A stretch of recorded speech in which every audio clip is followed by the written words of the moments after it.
It was just another Tuesday, seemingly ordinary, until Jason's life unraveled in the most unexpected way. As a diligent team leader at a growing tech firm, he rarely paused for himself.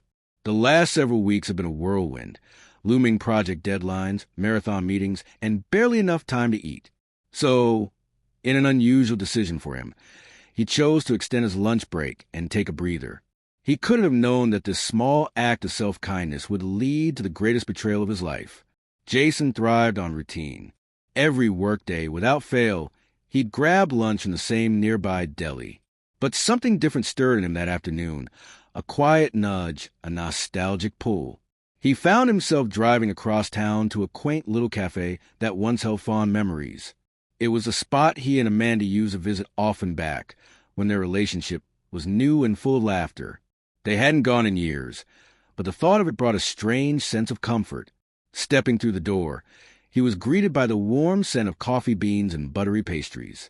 For a fleeting moment he felt calm, the buzz of casual chatter and the clink of cups lulling him into relaxation. He sat by the window, ordered a sandwich, and scrolled mindlessly through work emails. The view outside was peaceful. Cars passing, people walking, the usual city rhythm. Then he saw her.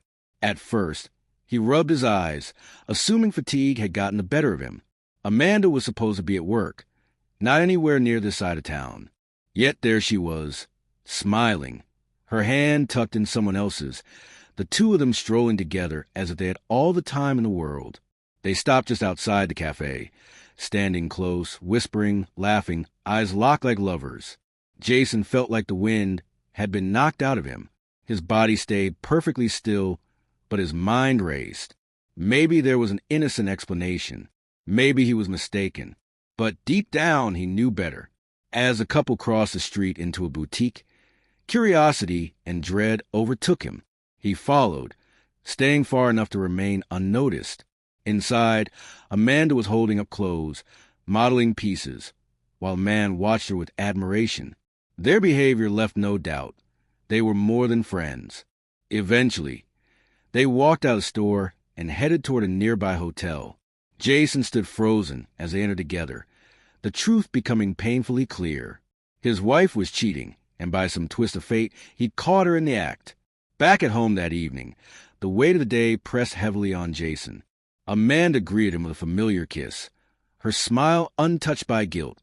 Everything appeared normal. Too normal. "How was work?" she asked sweetly. He smiled weakly and lied. "Same as always."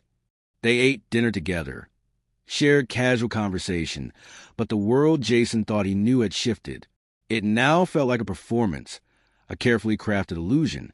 In the days that followed, Jason wrestled with what he'd seen. Confrontation tempted him, but instinct told him to wait. He began watching Amanda more closely. Her behavior started to change, more unexplained absences, last-minute errands, and increased secrecy with her phone. The puzzle pieces were falling into place. Eventually, he hired a private investigator to uncover the truth. The wait was agonizing, but Jason wanted undeniable proof. When the final report arrived, it shattered any lingering doubt. Pictures, precise timelines, and detailed accounts confirmed Amanda's affair with a man named David. They'd been seeing each other for months, stealing moments behind Jason's back. That night, he sat alone with the file, flipping through each image and note, his heart splitting with every turn. His life, his marriage, everything he thought he could count on, it had all been a lie. And yet, somewhere within the wreckage, a quiet resolve began to form. He couldn't ignore the truth any longer. The next morning, Jason invited Amanda to sit with him at the kitchen table. The heaviness in his eyes said everything. "We need to talk," he said, his voice calm but weary. Amanda looked confused, concerned. Without a word, Jason placed a file in front of her. As she opened it, her expression crumbled. Color drained from her face. "Jason, I can explain," she stammered, her voice trembling. He stopped her with a single gesture. "No more lies," he said. "Just tell me why." Amanda lowered her gaze, a tear sliding down her cheek. "I didn't plan for it to happen," she whispered. "I didn't mean to hurt you." The words pierced him, but he stayed composed. We built something real. At least I thought we did. And you threw it away."